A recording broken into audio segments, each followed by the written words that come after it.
What's up, guys? Thanks as always for supporting the show. It would mean a lot to me if you would take a second to scroll down and hit that subscribe button so you don't miss any more of our videos. Also, make sure you follow us all over social media so you don't miss any of our content or show announcements. Ace Bailey. I am so excited for this conversation because I'm always really excited to hear from people who watch Ace Bailey for the first time and are like, what the fuck is this? Let me just use one simple example. There is a proven way for any player with a size advantage to be able to get a decent jump shot off out of the post on the left block if you're a right-handed player. You hit the drop step, Sure.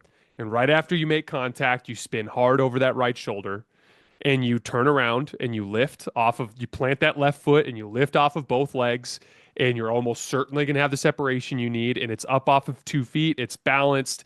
The right shoulder fadeaway is one of the most common shots that you'll see a big forward in the NBA take as a switch beater.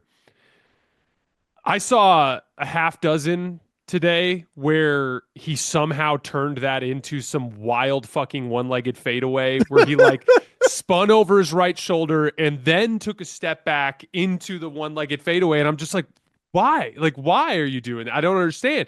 And yet it's also kind of cool that he has the body control to be able to do that and string that together too. So you're a little bit impressed, but then you're like, no, don't do that. Yeah, it's a jarring experience because it's legitimately fun. It's fun to watch. And that's really where I see the upside is undeniable. It's everything. I thought you did a wonderful job as per usual breaking it down in your draft guide. He's got these great tools, but then it doesn't function like he's a great athlete with great tools because of the fact that he's just kind of out of his athletic stance most of the time, and he's just and then there's a legitimate black hole type of offensive feel for him where it's the ball ends up in his hands and it's all right, something's going up here, and there's just a little bit.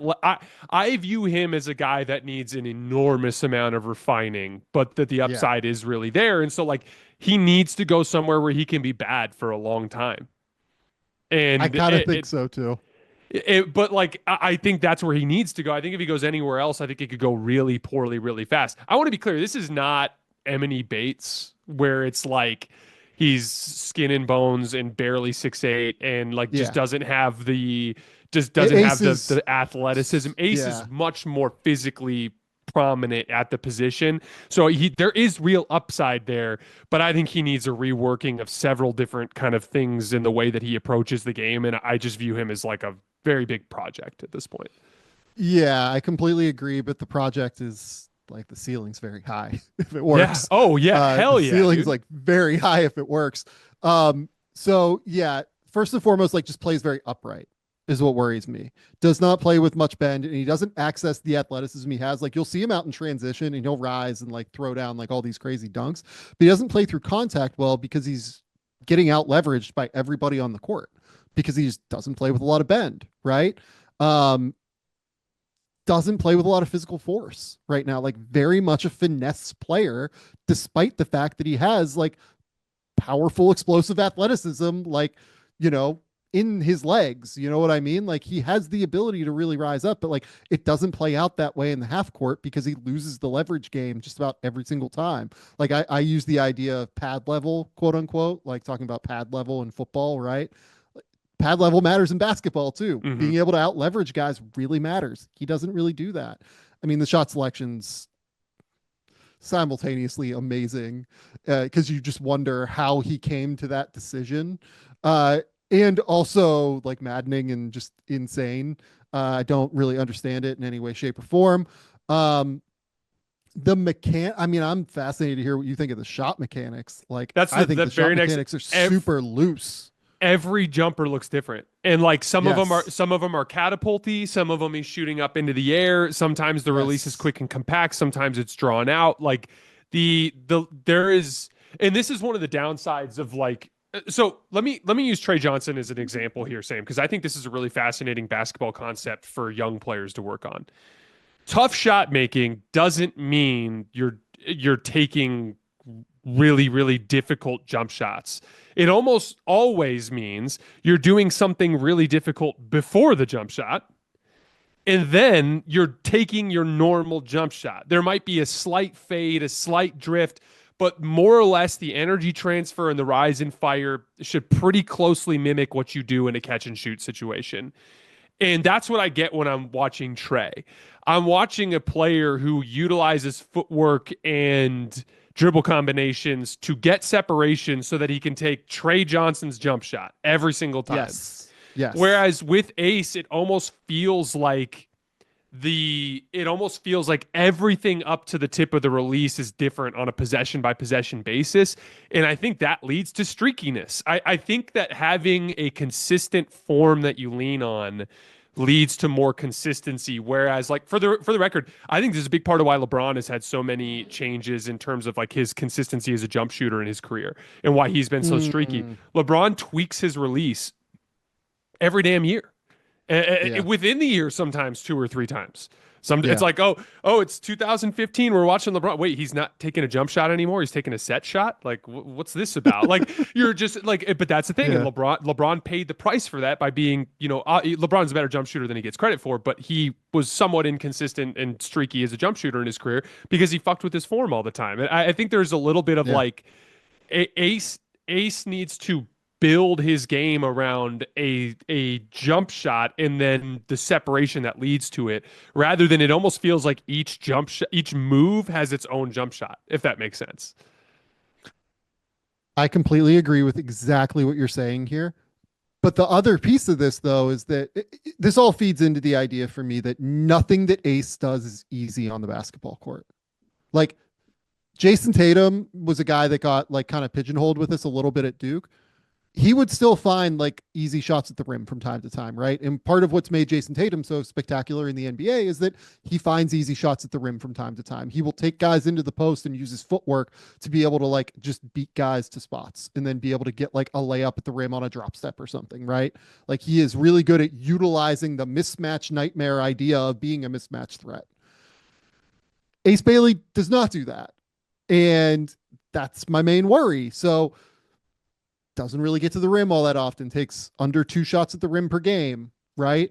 Because he's very high waisted and the handle is not very good. And he's like, the handle is very high because he's so high waisted. Like, I remember talking to a team that was playing Rutgers early in the year. They were like, yeah, like, what would you do to like slow down Ace Bailey? I'd be like, I would just send a dig every single time that he drives. I would send nail help every single time that he drives. And either A, you will force a turnover because you will get into his handle and it'll be a problem, or B, you will force a mid-range jumper, and I'm good with that at the end of the day from Ace Bailey. And he doesn't process it quickly enough to be able to make the same side kick out off of like the same side help, right? Like just send it every time. It'll be fine. And you look at the percentages at the rim. Like, what do you think Ace Bailey shot on layups this year, Jason? I think I saw it today. Wasn't he mid 40s?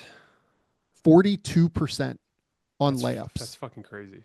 He's 6'7" with a 7 foot wingspan and is like athletic. Like he has real athleticism. That's insane that he shot that low. He shot like what Jeremiah Fears shot, who's like one of the worst finishers in this draft class, right? Like it's really, really wild. And then like all of this is before we get to the defense where,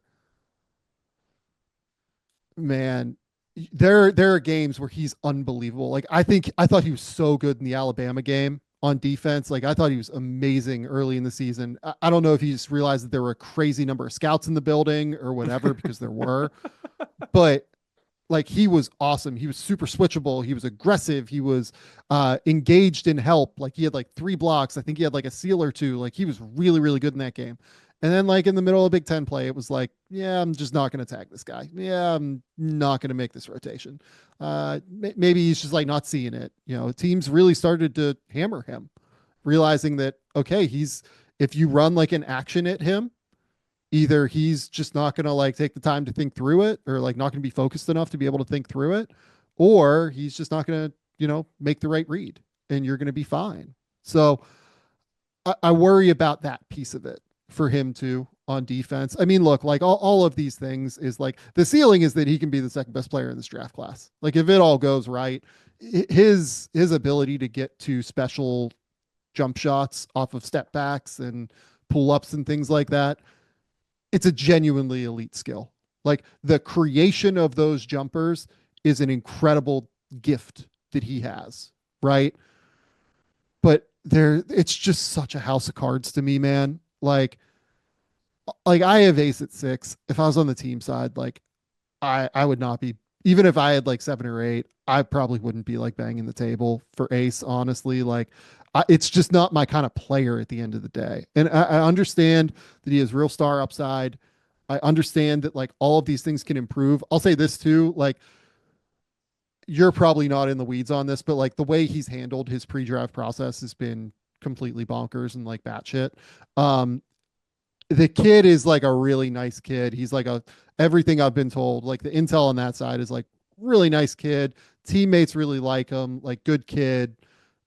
Don't take the pre-draft process that his agents and representation are kind of sorting through right now and applying it to the kid is what I would tell people. Like he's not that. Like he's not a bad kid. It's just that there's like a lot to work through here. Um, and I do wonder if he's, getting really bad advice on some things. Like there's a lot of I have a lot of worries kind of across the board.